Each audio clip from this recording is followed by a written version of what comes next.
India bad country.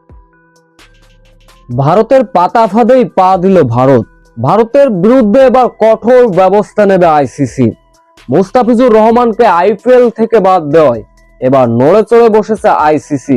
ভারতের বিপক্ষে যে ব্যবস্থা নিয়ে যা বলল আইসিসি, ধর্মীয় রাজনীতি থেকে দেশের রাজনীতি, ব্যাস এতে করে মুস্তাফিজুর রহমানকে আইপিএল থেকে সরিয়ে নিল বিসিসিআই।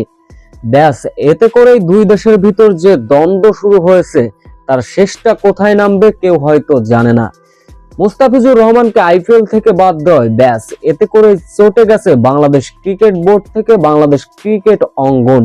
ভারতকে বয়কটের ডাক দিচ্ছেন, এমনকি আইপিএল এর সম্প্রচারও বন্ধ করে দেবে বাংলাদেশ। ব্যাস এতে করে এবার নড়ে চড়ে বসেছে আইসিসিও। কেন হুট করে মুস্তাফিজুর রহমানকে রাজনীতির কারণে আইপিএল থেকে বাদ দেওয়া হলো? অন্যদিকে বাংলাদেশ ক্রিকেট বোর্ডও চান না আসন্ন টি-20 বিশ্বকাপ খেলতে বাংলাদেশ ভারতে যাক। কেননা এক মুস্তাফিজুর রহমানকে যদি সিকিউরিটি দিতে না পারে ভারত, সেখানে বাংলাদেশ জাতীয় দলকে কিভাবে সাপোর্ট দিবে?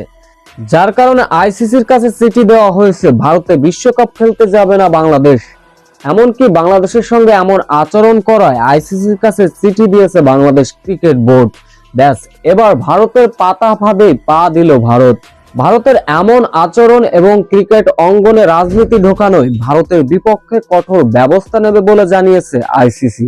তবে জলটা শেষ পর্যন্ত কোথায় গড়ায় সেটা এখন দেখার বিষয়।